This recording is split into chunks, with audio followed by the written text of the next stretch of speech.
तो लाइक कर दो, सब्सक्राइब कर दो और वो बेल नोटिफिकेशन है उसको ऑन कर दो ताकि आप भी मेरी तरह ड्राइंग बना पाओ। तो रविंद्र जाडेजा के स्केच बनाने में पहले पार्ट में हमारा सबसे पहला और सबसे ज़्यादा वाला फोकस इस चीज़ पे रहेगा कि जो शॉर्ट हेयर्स ब्लैक और ब्राउन का मिक्सचर है वो कैसे बनाएं। तो ये हेयर्स वाला स्केच बनाने के लिए पार्ट 1 में मैंने यूज़ किए चारकोल पेंसिल्स। आप मीडियम, हार्ड और सॉफ्ट तीनों चारकोल इसमें यूज़ कर सकते हो। और ये स्केच बनाने के लिए मैंने ग्रिड मेथड यूज़ की है। और ग्रिड मेथड आपको अगर बनाना नहीं आता है तो कमेंट बॉक्स में लिख दो, मैं आपके लिए अलग एक ट्यूटोरियल बना दूंगा। तो ग्रिड मेथड के डायमेंशंस ऐसे हैं कि हॉरिजॉन्टल में 14 बॉक्सेस हैं, एक बॉक्स 1.5 सेंटीमीटर का है और वर्टिकल मतलब सीधी लाइन अगर देखने जाएँ तो 17 बॉक्सेस है, एक बॉक्स 1.5 सेंटीमीटर। आप देखते रहो कि कौन से बॉक्सेस में मैंने कैसे बनाना स्टार्ट किया है। वैसे ही आप pen to pen mechanical pencil से या फिर डायरेक्टली आप चारकोल पेंसिल से भी स्टार्ट कर सकते हो।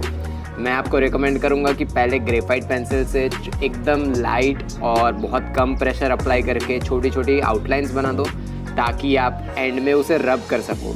बट अगर आप चारकोल पेंसिल से डायरेक्टली आउटलाइन से कुछ बनाने जाओगे तो अगर आपने ज़्यादा प्रेशर अप्लाई कर दिया होगा तो आप बाद में उसे इरेज नहीं कर पाओगे। तो मैं रेकमेंड करूँगा कि ग्रेफाइट पेंसिल यूज़ करो। मैं चारकोल पेंसिल यूज़ कर रहा हूँ क्योंकि मैं बहुत यूज़ टू हो चुका हूँ। मैंने बहुत बार चारकोल पेंसिल्स यूज़ कर चुका हूँ पेंसिल फेस बनाने में और अलग अलग चीज़ें बनाने में। तो अगर आप चारकोल से यूज़ टू नहीं है तो आप डायरेक्टली ग्रेफाइट पेंसिल से जा सकते हो। 2 से 3 मेथड होते हैं हेयर्स बनाने में। आप डायरेक्शन टू डायरेक्शन जा सकते हो। अगर लंबे हेयर्स बनाने हैं तो आपको देखना पड़ेगा कि कहाँ से हेयर स्टार्ट हो रहे हैं, कहाँ एंड हो रहे हैं। अगर आपको शॉर्ट हेयर्स, जैसे रविंद्र जाडेजा का ये स्केच है जिसमें हेयर्स शॉर्ट है बट फोरहेड जो हमारा ऊपर का सिर होता है वहाँ से स्टार्ट होके एंड कहाँ पे हो रहे हैं वो आपको देखना पड़ेगा। और अगर आपको वो चीज़ देखनी है तो आपको ये फोकस करना पड़ेगा कि डिटेल्स कहाँ हैं, मतलब छोटी छोटी चीज़ें आपको कहाँ दिख रही है। आपको पता होगा कि आपके सर में बहुत सारे हेयर्स होते हैं, मिलियंस में हेयर्स होते हैं, बट आप सारे हेयर्स तो नहीं बना सकते। अगर आप सारे हेयर्स बनाने जाओगे तो आपका पूरा जन्म निकल जाएगा। तो अगर आपको वो सारे हेयर्स बनाना है तो मैं रेकमेंड करूँगा कि बेस लेयर के लिए आप मीडियम चारकोल पेंसिल यूज़ करो। आप हो सके उतनी ज़्यादा डिटेल्स दो, मतलब हो सके उतने ज़्यादा लाइन्स बनाओ। फॉर श्योर ये हेयर्स बनाने में बहुत ज़्यादा टाइम जाएगा, क्योंकि अगर आप जितने शॉर्ट हेयर्स बनाने जाओगे उतने ज़्यादा टाइम आपको देना ही पड़ेगा। और मैं रेकमेंड करूँगा कि आप जब भी पेंसिल यूज़ करो एवरी 5 मिनट या 5 से 10 स्ट्रोक्स अगर आप मार दे रहे हो उसके बाद आप पूरे शार्प कर दो। रेकमेंड मैं यही करूँगा कि ब्लेड्स यूज़ करो ताकि बहुत शार्पन आपको लुक मिले और आप ज़्यादा से ज़्यादा डिटेल्स दे पाओ आपकी पेंसिल से। आपको पता होना चाहिए कि आपकी पेंसिल्स को कैसे यूज़ करना है, कैसे प्रेशर अप्लाई करना है और कौन से डायरेक्शन में अप्लाई करना है। जैसे कि आप देख सकते हो कि ऊपर का थोड़ा पार्ट है वो पूरा डार्क है, जो लेफ़्ट से नीचे का पार्ट है, और वहाँ पे भी हेयर्स हैं, मैंने पूरा ब्लैक नहीं कर दिया। बहुत सारे मैं आर्टिस्ट देखता हूँ जो अगर थोड़ा भी ब्लैकिश पार्ट दिख रहा है तो वो पूरा ब्लैक ही कर देते हैं। 10B पेंसिल या 8B पेंसिल यूज़ कर देंगे और पूरा डार्क कर देंगे। और बहुत सारे आर्टिस्ट मैंने ऐसे भी देखे हैं जो सिर्फ 2B या 3B पेंसिल पकड़ लेंगे और पूरे स्केच को सिर्फ वही 2B पेंसिल और 3B पेंसिल ज़्यादा प्रेशर अप्लाई करके ज़्यादा डार्कर वैल्यूज़ लेने के लिए ट्राई करेंगे। बट अगर आपके पास ज़्यादा ग्रेड वाली पेंसिल्स है तो आप क्यों कर रहे हो। और उससे भी ज़्यादा बड़ी वाली प्रॉब्लम ये है कि अगर आप 2B या 3B पेंसिल से ज़्यादा प्रेशर अप्लाई करके आप बनाओगे स्केच तो आपका जो पेज है उसके पीछे पूरा डेंट पड़ जाएगा और वो बहुत गंदा लगता है सच में। और अगर आप वो इरेज करने भी जाओगे तो भी आपको वो लाइंस पूरी क्लियर दिखने लगेगी और वो चीज़ नहीं चाहिए आपको। तो ग्रेड सिस्टम यूज़ करो, base layer, first layer, third layer, जैसे कि मैं इसमें यूज़ कर रहा हूँ। अगर आप फोकस कर सको तो डार्क पार्ट है उसको मैंने अलग कर रखा है, क्योंकि पहले बेस लेयर के लिए मैंने मीडियम चारकोल पेंसिल यूज़ की, उसके बाद मैंने ब्रश यूज़ किया। आप कोई भी ब्रश यूज़ कर सकते हो, आप पेंट ब्रश भी यूज़ कर सकते हो और मेकअप ब्रशेस भी यूज़ कर सकते हो। मैंने हार्ड वाला मेकअप ब्रश यूज़ किया है ताकि जो हेयर्स के बीच वाली डिटेल्स है ना उसको मैं ज़्यादा ब्लेंड कर सकूँ, क्योंकि ऐसा तो होता नहीं है कि हेयर्स के बीच का पार्ट एकदम वाइट हो जाए और दूसरे पार्ट एकदम ब्लैक हो जाए। तो अगर वो लुक आपको देना है तो 2 सिस्टम है। पहले सिस्टम ये है कि आप बेस लेयर में मीडियम चारकोल पेंसिल से पूरा जितने भी पार्ट्स हैं आपको दिख रहे हैं वो सारे डार्क कर दो। उसके बाद सेकेंड लेयर के लिए या आप ब्लेंड कर दो और फाइनली चारकोल पेंसिल जो सॉफ्ट वाली होती है पूरी डार्क वाली उससे फाइनली आप डार्क कर दो और उसके बाद जो हमारा रबर होता है मोनो इरेजर रबर, उससे आप हाईलाइट दे दो। बट अगर आपके पास मोनो इरेज़र नहीं है, मेरी तरह मेरे पास पहले इरेज़र नहीं था मोनो इरेज़र, तो मैं जो रबर्स होता था उसको ब्लेड से कट करके पॉइंट बनाता था, उसके बाद बनाता था। पर आप ऐसी भी चीज़ कर सकते हो कि मैंने बहुत सारे स्केचेस में ऐसा किया है कि हेयर्स के बीच में मैंने लाइंस छोड़ दी है। वो लाइंस छोड़ने का मेन इंपॉर्टेंस ये है कि मुझे एंड में हाईलाइट नहीं करना पड़ा वो। तो आप ये सिस्टम भी यूज़ कर सकते हो, जैसे जो चीज़ आपको ईजी पड़े। बहुत सारे रूल्स होते हैं, बहुत सारी चीज़ें होती है और हर एक आर्टिस्ट अलग होता है और हर एक आर्टिस्ट की सिस्टम्स अलग होती है। जो सिस्टम आपको इजी पड़े वो आप यूज़ कर सकते हो। सो अब हमारा मेन फोकस ये चीज़ पे रहेगा कि हम स्किन टेक्सचर कैसे बनाएं। स्किन टेक्सचर 2 टाइप का होता है। अगर आपको पता चल जाए कि हाईलाइट्स और शेडोज़ कहाँ हैं, तो आप directly base layer, first layer, third layer बना सकते हो अलग अलग ग्रेड से।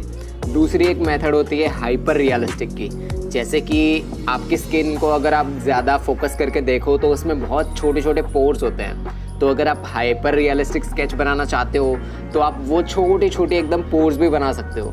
पर अगर आप वो पोर्स बनाने जाओगे, डायरेक्शंस बनाने जाओगे, तो बहुत टाइम लग जाएगा और वो ही स्केचेस मुझे बनाना पसंद है। पर बहुत सारे स्टूडेंट्स ने मुझे ये चीज़ और बहुत सारे लोगों ने मुझे ये क्वेश्चन पूछा है कि हाइपर रियलिस्टिक स्केच बनाने में टाइम कितना लगता है। तो उसके लिए ऑलमोस्ट 50 to 100 आवर्स तो आराम से लग ही जाते हैं अगर आप हाइपर रियलिस्टिक बनाने जाओ। क्योंकि अगर आप फोकस करो आपके स्किन पर, आपको देखना हो तो आप आईने के सामने जाके देख सकते हो कि जैसे आप चिक्स ले लो अपने, तो उसके ऊपर आप देख सकते हो कि आइज़ की नीचे से लेके एकदम चिक्स तक आपका डायरेक्शंस ऊपर से नीचे जाएगा स्किन टेक्सचर का। और अगर आप आपका फोरहेड लोगे तो वहाँ पे सीधा वो हॉरिजॉन्टल स्किन टेक्सचर्स होंगे। तो आपको पता होने चाहिए कि डायरेक्शंस कहाँ जा रहे हैं ताकि आप ज़्यादा से ज़्यादा डिटेल्स दे सको। बट ये जो रियलिस्टिक स्केचेस मैं बनाता हूँ उसके अंदर मैं हाईलाइट और शेडोज़ का यूज़ कर सकता हूँ और आप भी यूज़ कर सकते हो। ये मेथड बहुत इजी है और ये रियलिस्टिक स्केच भी लगता है। तो सबसे पहले आपको स्किन टेक्सचर बनाने के लिए कभी भी चारकोल पेंसिल यूज़ नहीं करनी है, क्योंकि मैं रिकमेंड करता हूँ हमेशा इंटरमीडिएट और बिगिनर आर्टिस्ट को, क्योंकि चारकोल पेंसिल्स अपना जो चीज़ें होती हैं कि इरेज नहीं कर पाते आप इजीली। अगर आप चारकोल पेंसिल में 2 ही शेड होते हैं, ज़्यादा शेड्स नहीं दे पाओगे। और ग्रेफाइट पेंसिल में बहुत ज़्यादा शेड्स होते हैं, 2B से लेके 8B 11B बहुत ज़्यादा होते हैं। तो आप वो ज़्यादा से ज़्यादा अप्लाई कर सकते हो और बहुत डिटेल्स निकाल सकते हो। तो मैं रिकमेंड करूँगा कि हेड्स और क्लोथ्स और अलग पार्ट्स हैं, उन चीज़ों के लिए आप यूज़ कर सकते हो चारकोल पेंसिल। बट मैं कभी रिकमेंड नहीं करूँगा कि आप फेस और स्किन टेक्सचर जो है उसके ऊपर कभी भी चारकोल पेंसिल यूज़ करो। अगर आप एडवांस्ड आर्टिस्ट बन चुके हो, आपने बहुत सारे स्केचेस 250-500 स्केचेस बना दिए, तो आप यूज़ कर सकते हो, कोई प्रॉब्लम नहीं है।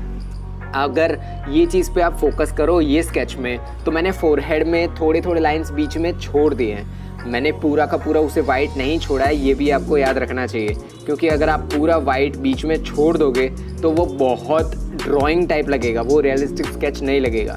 तो ऑफ कोर्स मैंने बेस लेयर के लिए 2B पेंसिल यूज़ की थी, उसके बाद मैंने मेकअप ब्रश यूज़ किया। और मैं एक और चीज़ आपको रिकमेंड करूँगा कि कभी भी ब्लेंडिंग स्टम्प्स होते हैं जो बड़े वाले, सबसे हाई ग्रेड वाले होते हैं, वो कभी भी फेस पे यूज़ मत करो। सबसे छोटे वाले हैं वो आपको यूज़फुल होंगे आईब्रोज, आईज, आई लैशेस, जैसे अभी आप देख रहे हो। उसमें सबसे छोटा वाला जो होता है ईयरबड या फिर आप कह सकते हो कि ब्लेंडिंग स्टम्प, वो यूज़फुल होता है। बट जो सबसे बड़ा वाला होता है वो कभी यूज़ में नहीं आता, तो वो कभी भी स्किन टेक्सचर के लिए यूज़ मत करना। और अगर आप आईज पे और ईयर्स हैं जो अंदर का पार्ट ईयर्स का, फिर आईब्रोज और आई लैशेस, ये सारी चीज़ों पे फोकस करो तो वो ज़्यादा ब्लैकिश है। तो आपको अगर वो ब्लैकिश पार्ट देना है तो बहुत सारे इंटरमीडिएट और बिगिनर आर्टिस्ट ये गलती कर देते हैं कि डायरेक्टली 5B और 6B पेंसिल यूज़ कर देते हैं ताकि डार्कर वैल्यूज़ आ जाए। बट मैं रिकमेंड करूँगा कि बेस लेयर के लिए 2B 3B पेंसिल से आप पहले उसे शेड कर दो और उसे ब्लेंड कर दो। ईयरबड यूज़ कर सकते हो आप टिश्यू भी यूज़ कर सकते हो, उसको ब्लेंड कर दो पहले। उसके बाद सेकेंड लेयर में थोड़ा और डार्क करो और फाइनली आपके पास जो रेफरेंस पिक्चर है उसे बहुत ज़्यादा जूम करके देखो कि कहाँ सबसे ज़्यादा ब्लैक पार्ट है, ताकि आप 8B 6B पेंसिल यूज़ कर सकते हो सिर्फ आईज़ और आईब्रोज़ के लिए। और जितनी ज़्यादा आप डिटेल्स आपकी फ़ोटोज़ में देते रहोगे उतने ज़्यादा ब्यूटीफुल आपके स्केचेस लगने शुरू हो जाएंगे। तो आप टाइम दो आपके स्केचेस के लिए, वो ब्यूटीफुल लगेंगे। जैसे कि आप फोकस कर सकते हो कि मोनो इरेजर से भी मैंने हाइलाइट्स दे रखी है, बट ज़रूरी नहीं है आप मोनो इरेज़र यूज़ करो, आप अपना इरेज़र भी यूज़ कर सकते हो ब्लेड से कट करने के बाद, वो भी हेल्पफुल चीज़ रहेगी।